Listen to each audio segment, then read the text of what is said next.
Hello again, YouTube. This is Dr.Kendo, and I'm here with Scribblenauts Unlimited, the object editor commentaries. I play on the Wii U. You can buy this game on PC. Don't get it for 3DS if you want to do any object editing, because the 3DS versions of Scribblenauts Unmasked or Unlimited do not have the object editor in them. So we're going to start off with the source object of a boy. It doesn't really matter which one you choose. We're going to be covering up the various parts and things like that, especially, you know, the body has to remain, so we are going to be covering that up, though. Of course, you see that I pulled out just type in head, then a sphere for the bottom part of the body, and then this little arm piece that comes from the generic 29-page library of shapes. And we're also going to get the knight arms. You know, it's the arms from a knight. It's basically also from the 29-page library of general shapes. And then sticky hand. I've been using this a lot lately, I feel like, but it's very fitting actually for today's creation. I've had a subscriber, kind of a long-time subscriber named Zachary Myers, who has been asking for Geno and Malo from Mario RPG. And so I was like, you know, this is definitely gonna happen. I want to reward people's, you know, consistency like that. He's been requesting them almost every single episode. And so I really need to figure out kind of a way to make this requesting system work, especially now that my subscriber numbers have more than doubled in just the last 5 days. If you haven't noticed, I mean, I don't know who pays attention and who doesn't, but my subscriber count has gone up like hugely. So, you know, thank you to everybody who is a newcomer, a new viewer. Welcome aboard. I do this series usually like every Sunday, but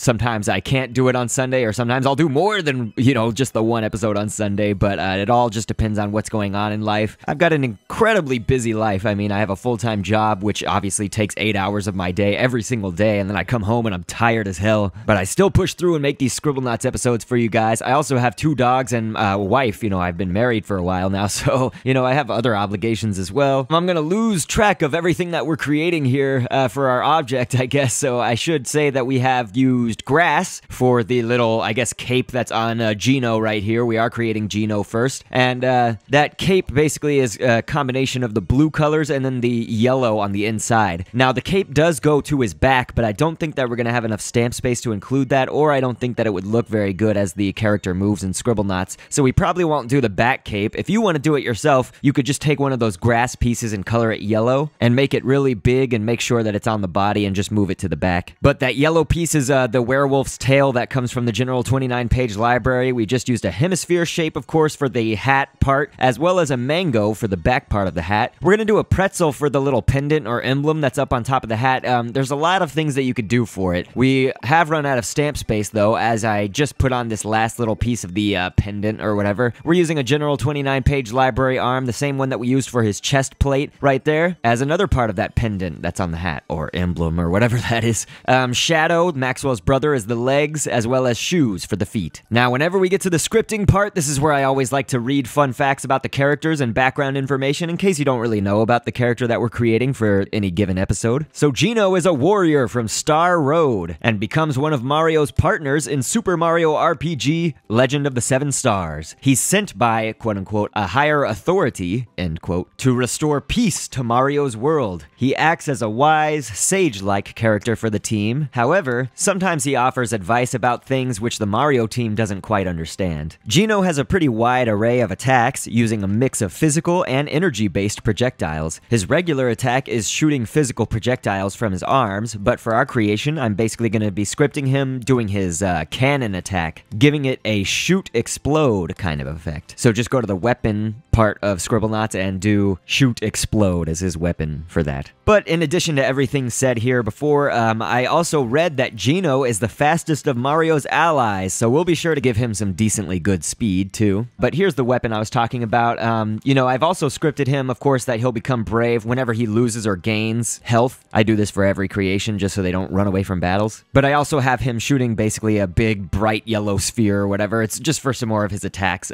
based on that. So let's put our Gino on the map. I'm just going to make him brave right off the bat, just in case, because I don't know how strong he's going to be. We're going to test it by making him fight this angry, strong wasp. He should defeat that really easily. Yeah, okay, so there. If the item is way too close, and there, that was actually the other projectile, the bright, shiny sphere or whatever. But if the projectile is too close, he will not shoot out his shot projectile. He'll just physically hit it, you know, with his arm. But there was an example as we just put out this evil, angry bear or whatever. Our Gino actually killed himself in the projectile, so that can happen. You know, it is a shoot-explode projectile. projectile, so unfortunately that does mean that our Gino could kill himself quite easily if he's too close to the battle. So we'll put him away for now, and we'll actually move on to our next creation. I said that I was going to be also creating Malo. I believe that's how you say his name. I mean, it's like Mallow or Malo.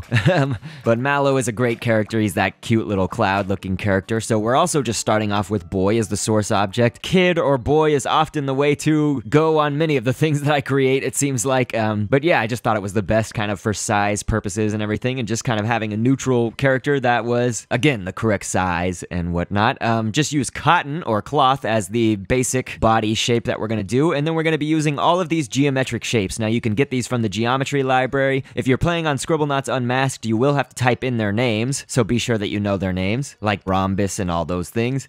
So, of course, this is for Mallow's clothing, and I'm also just using an I, the letter I, as the belt. So he's got a, you know, kind of a long brown belt. Now, I know that it looks like this is not going to stretch all the way. Hopefully his arms are going to cover up the parts that are blank right there, but if not, you know, just kind of suspend the disbelief for a little while. And we've used an oval for the little buckle on the belt, or center part, and ovals for the eyes as well, and then dots, you know, 2 little white dots for the glimmer in his eyes. I love to do that, you know, whenever I have characters, video game characters, just to show a little bit more detail. You know, I like to make their eyes like that. Of course, use a kind of off-white, ivory, yellowish color for his skin and everything. So we're putting on the arms. These are the same arms that we've been using from the general 29-page library of shapes. That's just if you click that stamp icon, you can find that by clicking on the little arm and leg connector pieces, and then there's a whole, you know, list of shapes that you can use. This is also interesting. For the top of his head, we've used snail, and then you just pick out the shell for the snail. 2 shoes, of course, painted this neon pinkish color that the snail shell is also painted. And I'm taking some more pieces of the cotton or cloth and just kind of filling in the gaps down there for our Malo. He's a little bit wider, so that's why I wanted to put some more cloth shapes or cotton. But okay, let's read the Malo fun facts. Of course, he is a Nimbus person from Super Mario RPG, Legend of the 7 Stars. He's also Mario's first partner in the game as well. While Malo isn't all that strong physically, he does have a strong proficiency in magic, including the ability to heal allies. All of his special attacks are weather-based, so we'll actually make our Scribblenauts creation here have the weapon projectile of a lightning bolt, which is actually, you just type in lightning in Scribblenauts. Anyway, before joining Mario, Malo actually suffered from low self-esteem and was said to be a crybaby of sorts. However, as he and Mario journey on together, he becomes more courageous and proves to be a very helpful member of the party on numerous occasions. Malo's origins can quickly be summarized, again, I'll try to go quickly,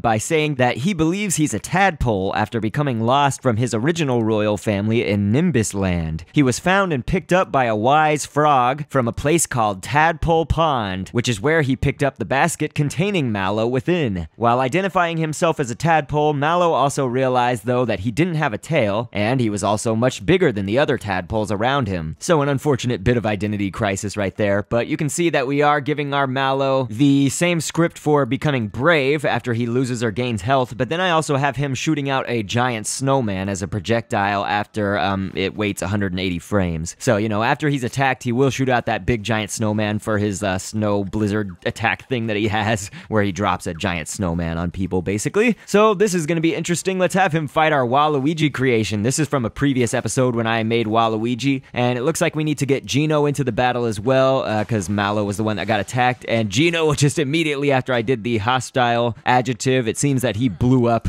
everybody in the area, except for Waluigi did not die, so our Waluigi is pretty strong, it looks like. So let's see if we can finish the job and put Gino on the map, and yep, Gino just took the victory, actually, for the second time around, but Waluigi did defeat him the first time, so it was kind of interesting. I made our Waluigi stronger than I imagined, or maybe it's just that if this was real life, quote-unquote, or a real battle between these two guys, maybe, I guess Waluigi comes out the victor. But you'll see here, actually, we created a little bit more detail for our Malo character. I just wanted to make sure and kind of represent that he does have thumbs, you know, he's got kind of big fists with thumbs, and I thought maybe I wouldn't have enough stamp space, but I can put on 2 dots as little thumbs, so technically he does have 3 little thumbs that you can see, so this is just basically kind of a Scribblenauts equivalent. You know, you'll have to, again, use your imagination like I do in all of my creations. But again, I'm not sure what I'm going to do for requests and whatnot. Right now, it's on the popular vote system, so basically whatever is the most popular, you know, is the thing that I'm going to create each week. And we can stick with that if you guys like, but if somebody has kind of a better system that could work, then, you know, I'm all ears, actually, because honestly, I've lost control control of everything, you know, and I try to reply to all comments, so please just know that for anybody who's a newcomer to the channel. But I've also gone up in the last 10 days to over 22,000 subscribers, so it's gonna be hard. I'm not gonna lie at all. With all that stuff that I have in life going on, it's gonna be hard to reply to everybody. So just know that I do see all the comments. I just may not be able to get to all of them, and I'm deeply sorry for that. But hey, thank you guys for the support, and it's been a wild ride, with only more to come. So I'll catch you on the next vid,